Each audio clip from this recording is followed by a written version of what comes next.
Halo semua, apa kabar? Semoga dalam keadaan baik dan sehat. Pada sesi kali ini kita akan membicarakan tentang apa itu variabel dan konstanta. Kita juga akan membicarakan mengenai siklus hidup variabel dan variabel skop pada sesi kali ini. Kita mulai dari tujuan sesi kali ini. Setelah menyelesaikan sesi ini, Anda diharapkan mampu menjabarkan mengenai konsep variabel dan kapan variabel itu dipakai dalam suatu solusi. Anda juga diharapkan untuk mampu memahami konsep variabel scope sehingga mampu dengan tepat menentukan kapan dan di mana Anda sebaiknya mendeklarasikan atau memperkenalkan suatu variabel. Selanjutnya, Anda juga diharapkan mampu mengoperasikan dan memanipulasi nilai pada suatu variabel. Yang terakhir adalah Anda mampu menggunakan konstanta.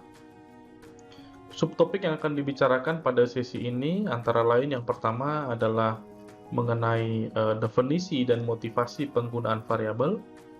Lalu akan dibicarakan juga mengenai siklus hidup variabel, dan yang terakhir adalah konstanta. Nanti juga ada beberapa contoh yang bisa Anda lihat sebagai referensi. Ayo kita mulai. Variabel adalah ruang pada main memory atau pada RAM yang digunakan untuk menyimpan sebuah nilai dari sebuah tipe tertentu.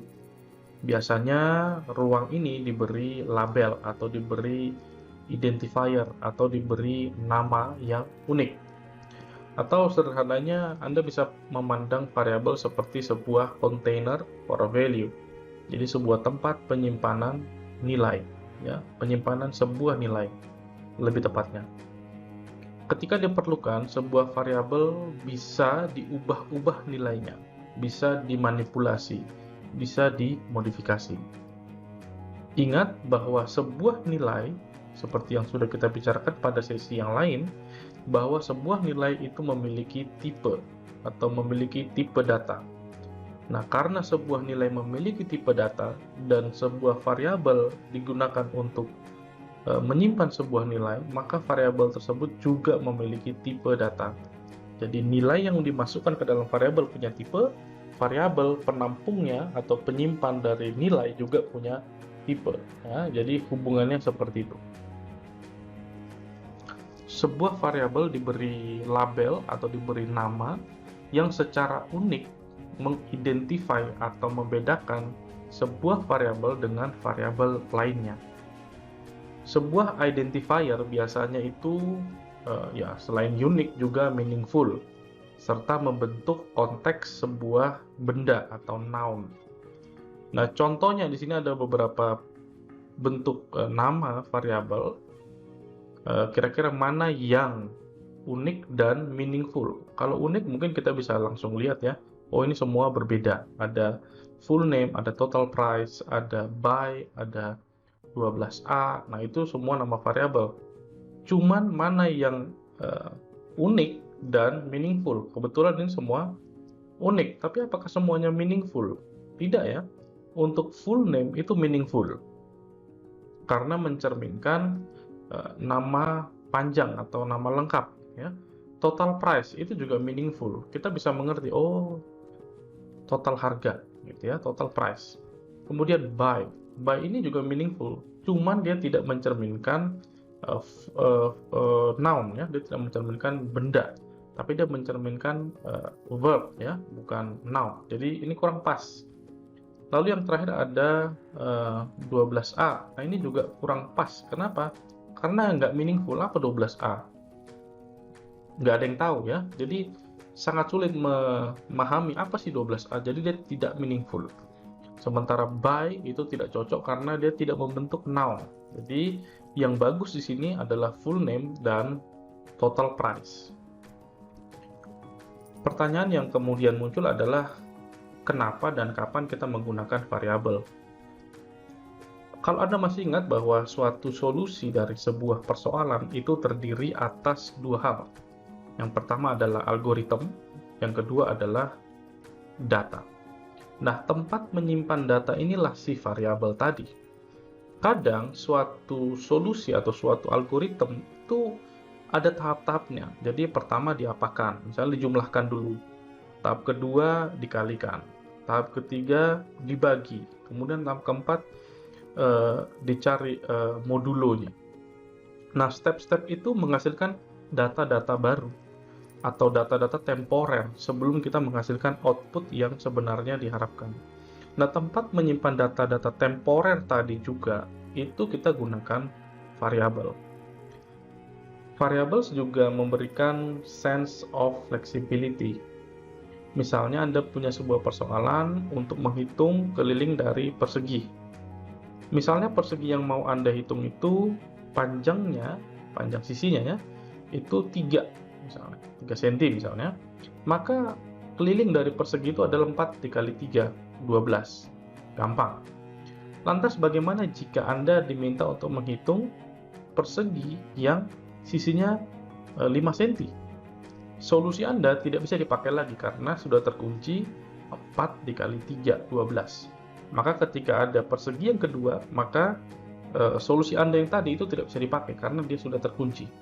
Nah, solusinya adalah menggunakan variabel, di mana Anda tidak tentukan berapa panjang dari sisi persegi. Kalau tadi Anda bilang harus 3, ya, karena tidak menggunakan variabel. Nah, dengan menggunakan variabel, maka nilai sisi itu bisa diganti-ganti sesuai dengan kebutuhan dan solusi Anda menjadi fleksibel. Tadi sudah kita bicarakan sedikit mengenai apa itu identifier dari sebuah variabel. Jadi identifier adalah nama atau label yang diberikan kepada variabel untuk membedakan variabel tersebut dari variabel yang lainnya. Kita akan bicarakan sedikit lebih mendalam mengenai implementasi identifier pada bahasa pemrograman. Yang pertama adalah mengenai case sensitivity. Case sensitivity artinya apakah bahasa pemrograman tersebut peduli terhadap apakah nama dari variabel itu menggunakan huruf kecil atau menggunakan huruf besar. Kalau sebuah bahasa pemrograman itu case sensitive, artinya bahasa pemrograman tersebut membedakan antara huruf kecil dan huruf besar. Tapi kalau case insensitive, artinya bahasa pemrograman tersebut tidak membedakan antara huruf kecil dan huruf besar pada identifier. Jadi contohnya misalnya ada 3 variabel ya, full name lowercase semua, kecil. Kemudian ada full name capital semua ya, uppercase. Kemudian ada full name yang bentuknya camel case ya. Camel case itu kayak punuknya unta ya. Camel case besar, kecil. Kalau bahasa kita alimut ya, alimut. Nah, kalau bahasa yang case insensitive, bahasa yang tidak sensitif, insensitif, artinya ketiga variabelnya akan dianggap sama, ya, menuju kepada variabel yang sama. Tapi untuk bahasa yang case sensitif, dia akan membedakan antara ketiga nama variabel ini. Jadi ketiga variabelnya akan dianggap ketiga identifier ini akan dianggap menuju ke variabel yang berbeda. Saya ulangi lagi, kalau case insensitive artinya dia tidak sensitif, artinya dia akan menganggap mau lower, mau upper, mau mix, itu akan dianggap sama semua. Jadi ketiga identifier ini akan dianggap menuju ke variabel yang sama. Kalau case sensitive artinya membedakan, dia peduli terhadap apakah itu huruf kecil atau huruf lowercase ya, atau huruf besar atau uppercase atau mix dari keduanya. Nah, itu akan dibedakan. Jadi kalau bahasa itu case sensitif, dia akan membedakan ketiga identifier ini sebagai identifier yang tidak menuju ke variabel yang sama, atau ketiga identifier ini menuju ke variabel yang berbeda. Jadi coba Anda ulang-ulangi lagi penjelasan saya yang tadi. Pada bahasa pemrograman tertentu biasanya juga ada rules atau aturan-aturan tambahan, atau kadang disebut dengan convention, kesepakatan ya. Contoh convention ini misalnya di Java ya. Java itu menggunakan pendekatan camel case. Jadi besar, kecil ya gitu ya untuk penamaan identifier.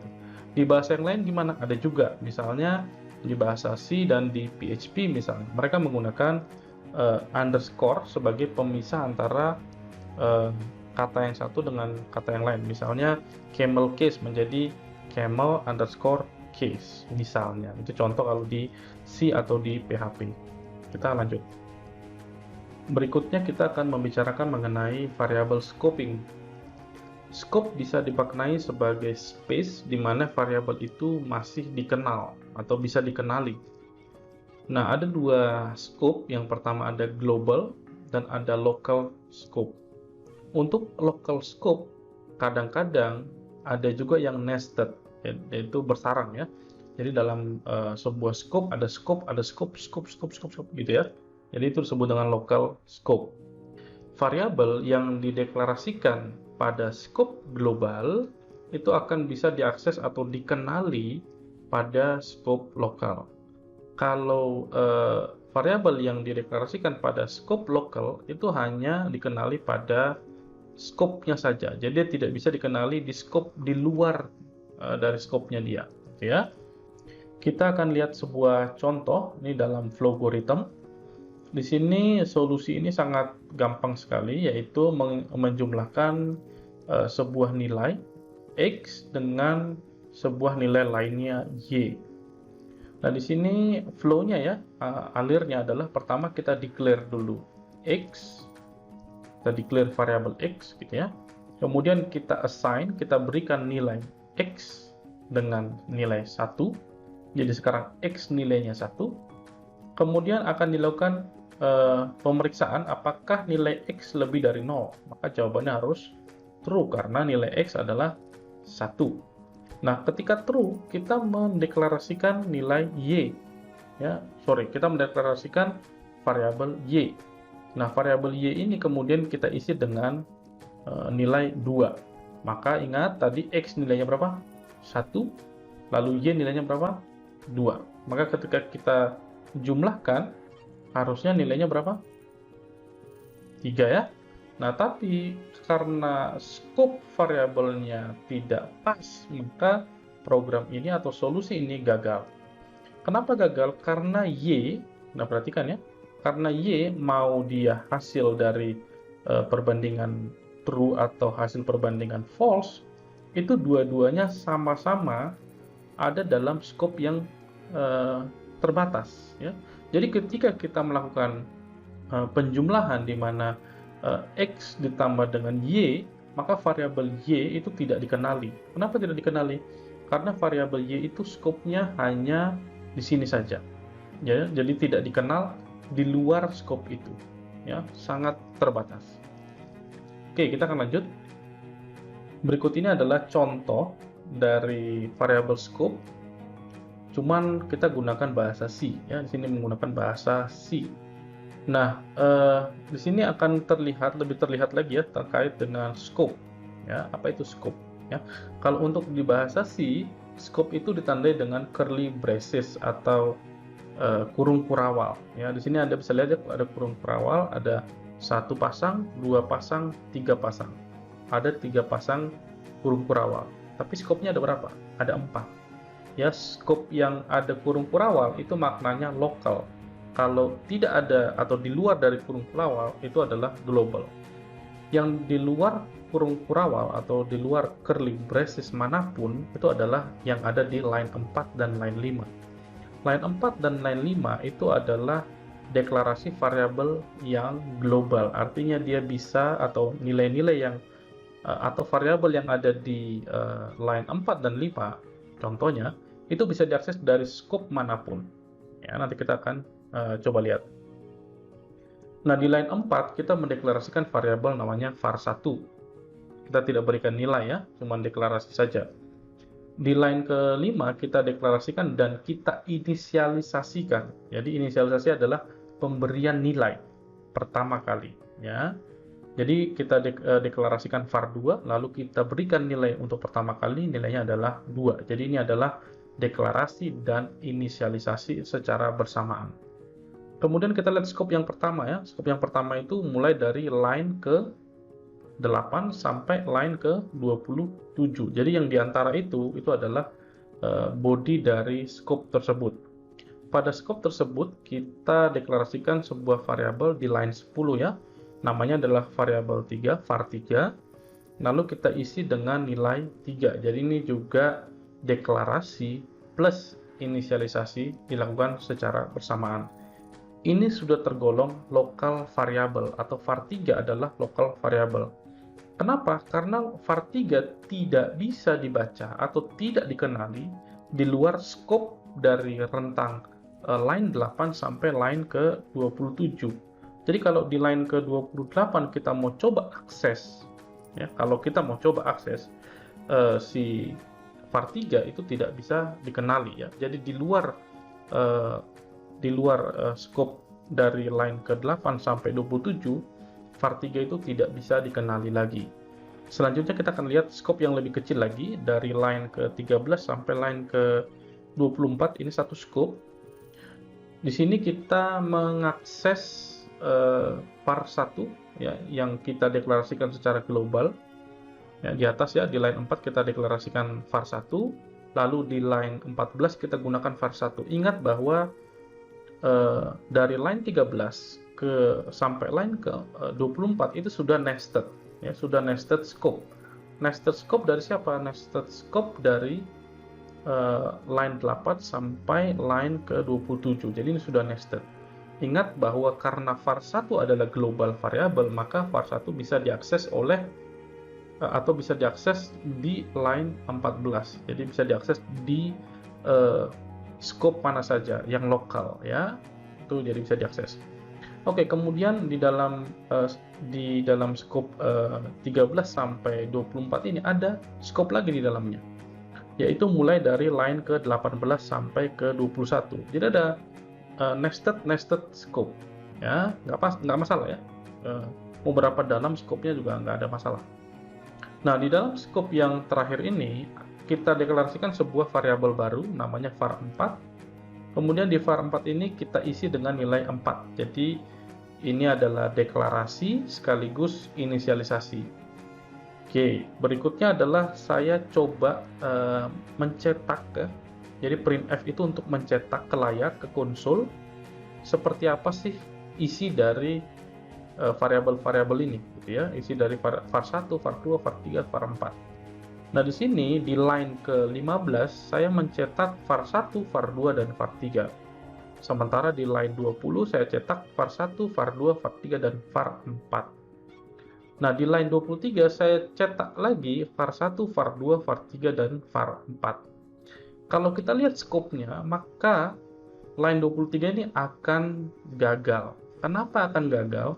Karena di sana saya mengakses var4. Padahal var4 itu scope-nya hanya dari 18 sampai 21.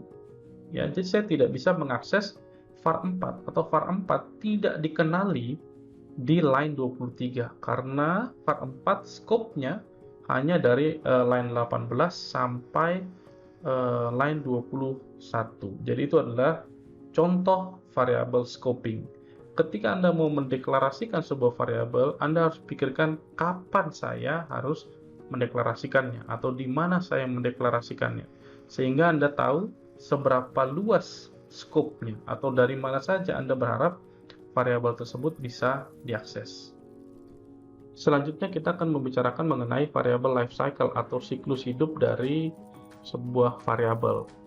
Variabel itu mengalami 4 tahapan siklus hidup. Yang pertama adalah declaration, dideklarasikan.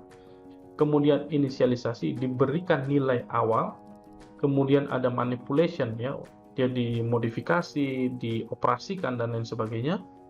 Dan yang terakhir adalah destroy, atau dia dimusnahkan. Ya. Pada fase pertama ini, fase deklarasi, operating system atau sistem operasi Anda akan memesan sebuah ruangan pada main memory. Jadi ketika Anda bilang, saya mau mendeklar sebuah variabel namanya X misalnya, tipenya integer, maka si sistem operasi akan memesan ke RAM, RAM, tolong siapkan space untuk menyimpan integer, nanti namanya X ya. Kira-kira seperti itu idenya. Ada bahasa pemrograman yang Anda tidak perlu lakukan deklarasi, Anda bisa langsung pakai variabelnya ya. Jadi ketika Anda pakai variabelnya, si bahasa pemrograman tersebut akan mencari variabel itu ke memori. Kalau di main memory tidak ada, dia akan otomatis meng-create-kan buat Anda. Fase yang kedua adalah fase inisialisasi atau pemberian nilai awal, initial value. Praktik inisialisasi adalah praktik yang baik, yang sebaiknya Anda lakukan, tapi tidak wajib, opsional ya. Nah, ada bahasa pemrograman yang tidak menangani ketika sebuah variabel itu tidak diinisialisasi. Jadi variabel yang tidak diinisialisasi bisa saja berisi nilai sampah, nilai peninggalan dari program-program sebelumnya. Nah, itu adalah sebuah persoalan dan bisa memicu ya error atau hal-hal yang tidak kita pikirkan ya. Jadi sangat baik jika Anda menghindari persoalan tersebut dengan cara menginisialisasi variabel dengan nilai awal atau nilai default. Fase ketiga dari siklus hidup variabel adalah manipulation. Pada fase ini Anda sudah bisa menyimpan nilai ke dalam variabel, Anda bisa mengoperasikan nilai tersebut, Anda bisa memanipulasi dan lain sebagainya.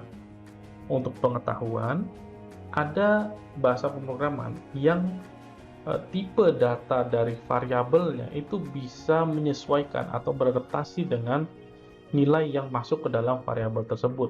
Misalnya, awalnya Anda meng-create sebuah variabel atau mendeklar sebuah variabel tipenya integer. Tapi di sepanjang perjalanan, Anda memasukkan nilai yang tipenya floating point ya. Maka si variabel ini akan mengubah bentuknya, mengubah atau beradaptasi dengan nilai float. Maka yang tadinya tipe data dari variabel ini integer berubah menjadi float. Jadi ada yang bisa seperti itu. Tapi ada juga yang strict. Kalau Anda create variabelnya integer, ya tidak bisa barang yang lain masuk ke dalam sini kecuali integer. Atau ada yang misalnya lebih smooth ya, lebih soft. Kalau Anda declare dia integer, maka ya, ketika yang masuk itu float, ini akan dikonversi. Itu agak soft ya. Tapi ada yang sangat strict, kalau integer ya integer, nggak boleh masuk yang lain. Ada yang dia bisa beradaptasi, saya integer, tapi ketika kalau kamu masukin float, saya jadi float. Itu ada yang seperti itu. Ada yang lebih soft ya, in between ya. Dia menggunakan tipe data awal yang dia tetap bertahan dengan tipe data awal, tapi ketika nilai yang masuk sebenarnya tidak sesuai, dia akan mencoba untuk melakukan konversi. Ya, itu ada beberapa bahasa pemrograman yang mampu seperti itu. Untuk tahap yang terakhir pada fase siklus hidup variabel adalah destroy atau pemusnahan ya. Jadi ketika variabel tersebut sudah tidak dibutuhkan, maka variabel tersebut harus di-destroy. Kenapa perlu di-destroy? Karena ingat, space memory itu dipakai untuk menyimpan value. Yang space ini kita beri nama variabel ya, kita beri identifier juga. Nah, ketika variabel tersebut sudah tidak dipakai, ya space ini harus dirilis ya, dilepaskan ya, supaya bisa dipakai untuk yang lain, space di memori Anda itu ya. Nah, kadang-kadang atau ada bahasa yang secara otomatis mendestroy atau membersihkan variabel-variabel yang sudah tidak dibutuhkan. Oke, pertanyaannya adalah variabel seperti apa yang bisa kita atau kondisi seperti apa yang bisa dipakai untuk menjustifikasi bahwa sebuah variabel itu tidak lagi dibutuhkan. Anda cari tahu. Nah, kita akan masuk ke variabel pada logaritma. Sebelum kita menggunakan variabel atau sebelum kita mengoperasikan suatu variabel manipulasi, syaratnya adalah harus dideklarasi terlebih dahulu. Itu kalau di logaritma. Ingat tadi ada bahasa yang bisa kita nggak perlu deklarasikan, kita langsung pakai, tapi si programming language akan mendeklarasikan tanpa sepengetahuan kita. Jadi otomatis ya. Tapi ada yang sangat strict, Anda harus secara eksplisit mendeklarasikannya. Salah satunya adalah logaritma. Jadi kalau Anda mau pakai variabel, Anda harus declare dulu. Oke. Nah, setelah di-declare baru bisa dipakai. Selanjutnya, sebuah variabel itu diasosiasikan dengan sebuah tipe data tertentu. Ingat, logaritma punya berapa tipe data? 4. Ada apa? Integer, ada apa lagi? Real, ada apa lagi? String, ada apa lagi? Boolean, ya. Jadi sebuah variabel harus punya tipe data. Tipe datanya mau apa nih? Integer, mau real, atau apa? Anda tentukan. Topik terakhir yang akan kita bicarakan adalah mengenai konstan atau konstanta. Idenya sangat mirip dengan variabel, yaitu menyimpan nilai. Bedanya, konstanta ini non-modifiable, artinya tidak dapat diubah-ubah nilainya. Ketika sudah diisi satu kali, maka dia akan permanen, isinya seperti itu, terus tidak bisa dimodifikasi. Tapi tetap bisa dioperasikan, nilainya tetap bisa dipakai, tapi tidak bisa diganti. Ya, jadi non-modifiable, bisa diisi tapi cuma satu kali, setelah itu dia akan permanen selamanya. Biasanya konstanta itu digunakan sebagai reference, ya. Misalnya nilai pi pada saat Anda menghitung misalnya luas lingkaran, keliling lingkaran, itu Anda menggunakan pi. Nilai pi adalah 3,1415, kira-kira ya, approximately. Jadi ini adalah reference, tidak ada yang mengubah nilai 3,1415 ya. Ini sudah standar. Kita akan sedikit lagi membicarakan mengenai konstanta atau implementasi konstanta pada bahasa pemrograman. Pada bahasa pemrograman umumnya ya, Anda bisa mendeklar atau Anda bisa meng-create konstanta. Ya, kapanpun Anda butuhkan, Anda bisa declare, Anda bisa create konstanta. Nanti akan ada contohnya. Ada konstanta pada bahasa pemrograman tertentu yang punya aturan, ya, aturan penamaan atau aturan ketika menulis identifier yang membedakan konstanta dengan variabel yang normal. Ingat bahwa konstanta itu idenya mirip dengan variabel, bedanya adalah konstanta itu non-modifiable. Maka konsep identifier juga berlaku di konstanta. Ingat identifier tadi apa? Untuk membedakan variabel yang satu dengan variabel yang lain, termasuk dalamnya konstanta. Nah, pada bahasa pemrograman tertentu ya, untuk menulis identifier dari konstanta itu menggunakan huruf kapital ya, kapital semua, ya, uppercase semua. Misalnya default blood type. Jadi kalau misalnya Anda nggak ngisi formulnya, ada formulir ya, kemudian ada tipe golongan darah, terus Anda nggak ngisi, maka akan diasumsikan Anda punya golongan darah tertentu. Atau misalnya jika Anda tidak mengisi jenis kelamin, maka dianggap jenis kelamin Anda by default adalah laki-laki dan lain sebagainya. Itu contoh. Kemudian P ya, ditulis kapital semua, PI gitu, tapi kapital semua. Ada yang seperti itu. Ada yang bahasa yang tidak membedakan ya, membedakan antara ini identifier konstanta atau ini identifier untuk variabel biasa. Jadi ada yang peduli dengan penamaan identifier, ada yang tidak. Tapi Anda perlu care dengan aturan yang berlaku pada bahasa pemrograman tertentu yang Anda pakai. Nah, ini adalah sebuah contoh sederhana menggunakan bahasa C untuk menunjukkan konstanta. Nah, di sini konstanta yang saya create adalah P, ya. Di atas ya, di line keempat itu adalah P. Jadi adalah konstanta ditandai dengan const. Jadi ada keyword const depannya. Dan sifatnya global, artinya bisa diakses dari scope manapun, scope lokal manapun, gitu ya. Nah, di sini contohnya saya mau menghitung keliling lingkaran, circumference. Kemudian di situ saya punya sebuah variabel namanya R untuk jari-jari dari lingkaran yang mau saya hitung kelilingnya ya. Kemudian saya punya sebuah variabel lagi namanya circumference. Kemudian variabel circumference ini saya berikan nilai awal, saya inisialisasi dengan nilai 0,0 gitu ya. Dan nilai dasarnya adalah 0,0, nilai defaultnya. Kemudian saya akan baca masukan dari user, caranya seperti ini kalau di C. Kemudian saya hitung nilai kelilingnya dengan menggunakan 2 PR ya. Rumusnya kan untuk keliling adalah 2 kali Pi kali R. Kemudian 2 ini sudah standar. kemudian aturannya, kemudian ada P-nya adalah 3,1415, kemudian R-nya adalah masukan user. Nah, ini adalah variabel yang bisa membuat solusi saya ini fleksibel seperti yang saya ceritakan tadi. Setelah dihitung, hasilnya akan disimpan di variabel circumference. Kemudian circumference ini akan saya tampilkan ke layar, caranya seperti ini kalau di bahasa C. Jadi adalah contoh kita meng-create sebuah konstanta yang sifatnya global. Lantas bagaimana dengan Flowgorithm? Apakah konsep konstanta juga ada di sana? Jawabannya ya. Jadi di Flowgorithm ada konstanta. Bedanya adalah konstanta di Flowgorithm itu tidak bisa user define. Artinya saya tidak bisa create konstanta sesuka saya. Saya harus menggunakan konstanta yang sudah dibuatkan oleh Flowgorithm. Nah, kebetulan Flowgorithm itu cuma punya 4 konstanta. Ya. Yang pertama adalah true, itu konstanta untuk nilai boolean true. Lalu ada false untuk konstanta nilai false, boolean false. Lalu ada p untuk nilai p ya, 3,1415. Lalu ada p tapi pakai abjad Yunani, itu juga untuk alias dari P yang di atas ya, P yang 3,1415. Jadi hanya ini yang disediakan konstanta pada Flowgorithm, nggak apa-apa.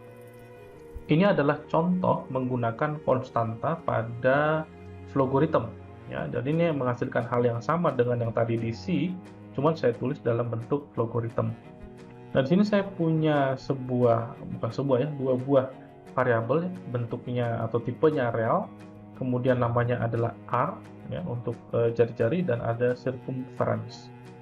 Kemudian saya baca nilai R dari user ya, itu seperti ini, saya isi dengan 2. Kemudian saya hitung circumference-nya dengan formula 2PR ya. Ingat bahwa P di situ adalah konstanta yang sudah diberikan oleh Flowgorithm. Jadi saya tinggal pakai saja, kemudian saya kalikan dengan R. Setelah dapat, saya tinggal cetak atau tampilkan berapa sih nilai dari circumference ya. Tampilannya seperti ini. Jadi ini adalah ekuivalen dengan code yang barusan kita lihat di C. Berikut ini adalah beberapa hal yang perlu Anda lakukan sehingga Anda bisa dengan maksimal ya, memahami topik yang sedang kita bicarakan pada sesi kali ini. Yang pertama, Anda perlu benar-benar memahami apa sih variabel dan kenapa sih kita perlu menggunakan variabel dalam suatu solusi. Itu penting. Yang kedua adalah Anda tahu persis perbedaan antara variabel dan konstanta. Apa bedanya? Apa yang tidak bisa dilakukan oleh salah satu daripada yang lain? Ya, kenapa Anda perlu punya konstanta? Kenapa nggak semua variabel aja? Mungkin itu bisa jadi pertanyaan yang menggelitik bagi Anda. Baik, ini adalah akhir dari sesi kita kali ini. Semoga bermanfaat dan sampai bertemu di sesi-sesi pembelajaran yang lain. Sampai jumpa. Ciao.